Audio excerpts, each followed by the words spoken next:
What is up, guys? It is Robert of Movies with Me. Yes, I have not said that for a long while. I'm back.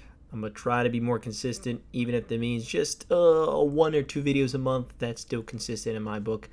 But I really want to start a series, like you can see, called Classically Trained.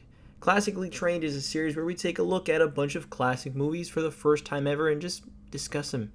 And today, we're looking at The Bridge on the River Kwai. This movie came out in 1957. It actually won the Best Picture Oscar of that year. So interesting. Interesting to see how good this movie is. It was directed by David Lean, stars Alec Guinness, the man Obi-Wan Kenobi. That's what I know him from. Obviously, there's a big cast, but other people are like William Holden, and then this Sesu Hayakawa. Hopefully I said their names right. Not exactly sure, but it stars obviously a bunch of other people. Now in this series, Classically Trained, I will be talking spoilers for every movie I talk about.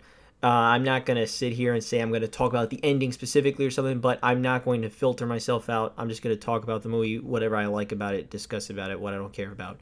Let's just talk about it.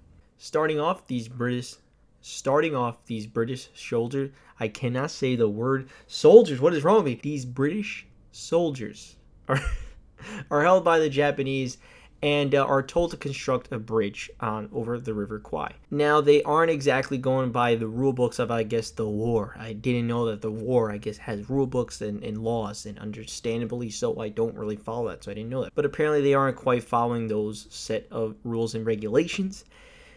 And so the British commanders are essentially saying, no, we will not do this unless they do it under certain circumstances. The Japanese Colonel Saito does not give a shit. Saito then puts all the commanding officers into a little hut, and this is where the story starts to really roll.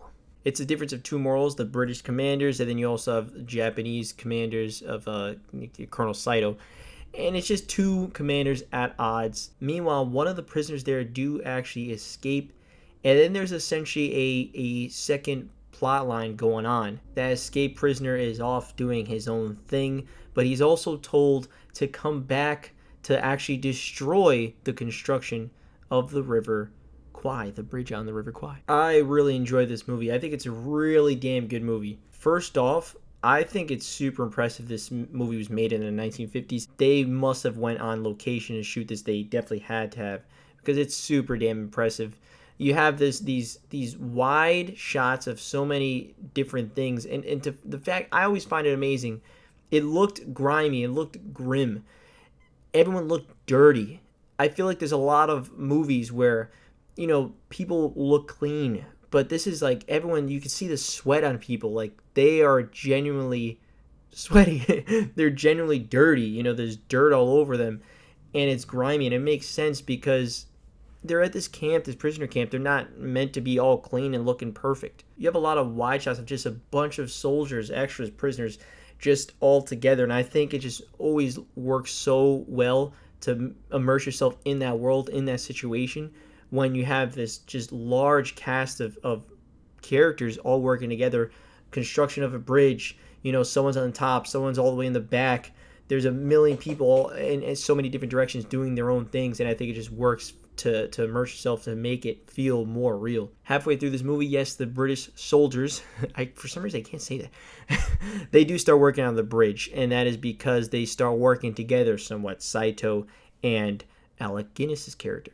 Saito realizes that they just do not have enough time to construct this bridge, so he essentially is like, all right, I gotta let this commanding officer do his damn thing, or else we're never gonna get done with anything, because it was just sloppy, a lot of the work. So eventually, they all started working together, and they wanted to make this bridge genuinely good. But during these sections, there's a lot of threats that Alec Guinness's character gets given, and he does not back down because of his morals, because of his principles, because of the rules, the regulations. He feels like they need to follow that.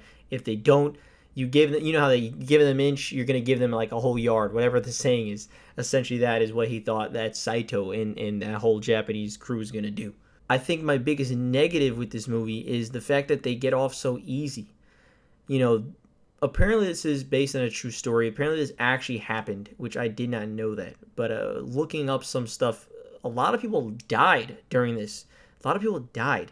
but you don't see that in this movie. It's very I think, they say like romanticized, and it's true. Like, it's very romanticized in this movie. Like, there's not a lot of danger to a lot of these soldiers. Nothing's really done to them, other than the commanding officers being tucked into this corner, into this tiny box that is, I'm sure, very horrible. And you see great acting, great performances from all these characters, especially like Alec Guinness. You see him struggling. You see like almost his ribs. I don't know if he actually maybe lost some weight for it or something. I'm not too sure, but he looks like he's starving. He's hot. He's losing the track of days, and it's really tough. That's tough. That would be difficult to live through. But all these hundreds of, I think it's thousands of soldiers, they just kind of get off without really any consequences. There's no one in this movie that really gets killed. There's no one that gets beaten. Nothing. There's nothing really done to him. And so there doesn't feel like there's really any consequences. I feel like Saito just kind of sits on his ass and he just does these empty threats. He doesn't really pull off any threats. And I think there should have been some consequences, because apparently in real life, a lot of people were killed and a lot of people died during this moment. So they should have been some sort of tense intensity from Saito, some sort of commanding officer, some sort of authority, but they just don't truly have that in this movie. And that's like the only negative that I could really think about. There's some, I feel like, occasional pacing issues when it comes to that other storyline with Shears, which is the guy who gets away. He's the prisoner that gets away. They start to show him off in different areas, and I get it needed to happen, but there's the occasional pacing issue to me. The movie's almost 3 hours. It's like 2 hours 40 something, and you do feel it. I will say it's not like it's like a awfully paced movie. It flows pretty well. There's just the main part that you want to see is Saito and Alec Guinness's character, and you would think there'd be more headbutting between the two. Like I said, more threats. I think that could have just added to the movie. And there's definitely a lot of questions that are thrown around, like when they start working on the bridge, and he really, essentially, he says many years from now, he wants this bridge to be known as the bridge that British soldiers worked on, that they worked on even through their harsh conditions, which you don't really see, but during their harsh conditions, they worked and they kept their dignity, their principles, and they made a really good bridge. And they were also questioning, well, do you think it's kind of working with the enemy? You're making this way too nice. And but he doesn't care. He sticks to his principle. He's like, look, we are the British Army. We are going to make one hell of a bridge. We're not going to slack on this job. All those sequences are really good. Seeing the progress of the bridge, once that momentum starts happening, you get gripped into this movie genuinely. And even when Shears and some others start to have the mission to actually blow up the bridge, you were like, oh man. At least for me, I was like, oh man, I really don't want this bridge to be blown up, actually. I really don't want it to be blown up, because this guy was working hard on it. They're all working hard on it. They actually really appreciate it. And clearly there was again, like I said, very romanticized. They don't have any much torture, but there's a point where they're celebrating the bridge completion, and they're like on the prisoner camp doing shows and shit. I don't know if that was legit happening in real life. That feels hard to believe, but they were celebrating the hell out of it. The ending happens, and it's a really powerful ending, to be honest. Essentially, you have these two people at odds, kind of three. Saito, the British commander, Alec Guinness, and then you also have the little team to blow up the bridge.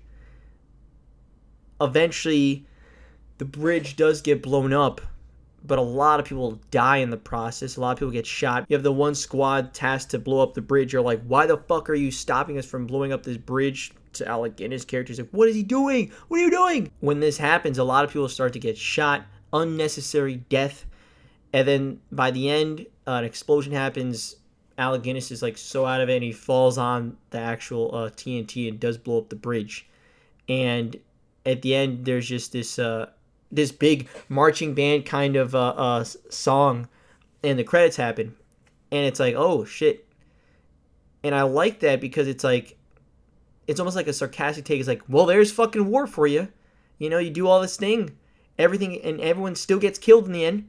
there's fucking war for you, you know. And I really like that. I thought that was really good because, you know, it's such a dark ending. Technically, so many people died, but then they're like, well, there's fucking war. Aren't you happy? Here's your war theme. Here's your war theme. There's the end. There's the end. Are you happy? You know, and I really like that. I think that was really great. It's all about the music in general is really good.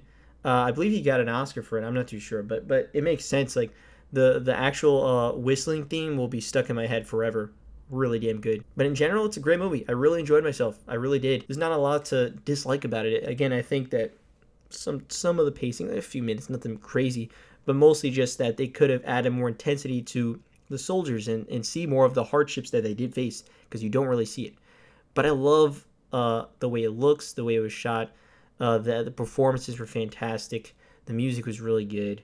The story was really solid. The way these two interconnected at the end, really solid. And the ending in general is really good. Once it gets going, it gets going. I think early on it takes a little bit to get going, but once it does, I was fully invested and I really enjoyed myself. Overall, man, yeah, The Bridge of Kauai was a really great movie. I definitely recommend it. Go check it out if you haven't already. And yeah, that was Classically Trained. That's the beginning of Classically Trained. The next movie we're going to watch is actually going to be Seven. My good friend Terminator Juice sent me a Blu-ray of Seven, Insomnia, I think, and then The Devil's Advocate. But we're going to check out Seven. That's the movie he wants me to watch. So I'll definitely check that out. And I already know what the next movie after that will be. That'll be Metropolis, the 1920 something. I don't know. Apparently it's a sci-fi from 1920 something. So I'll definitely check that out. But in terms of just what he picked up for me, I was like, yeah, I'll check out Seven. But in terms of what I picked, I have a huge list of movies I got to pick out. Seven is on that list, so there. But then also Metropolis would be after that. So yeah, thanks so much for watching. Let me know, did you watch The Bridge on Kauai, on the River Kwai? Did you like it? Did you not like it? Let me know down in the comments below. And again, as you can see, this is more of just me discussing some movies, rambling about it, telling you my thoughts on it. Like I said, I enjoyed this movie. I thought it was really good. Thanks so much for watching. See you guys next time. Peace! I'm a young master in training. I'm about to make classics and basic facts like favorite bond and your favorite artist is basic. Birdie with honest beat, you standing adjacent. Flows were out of this world, hanging with Hana, land of Christian. Your shit is so childish, can't be doing say you were slipping. Put here to be the villain, killing every beat like a psychopath. Hearing you choke gives you the motivation to go mad. You're mad, but a notepad, the name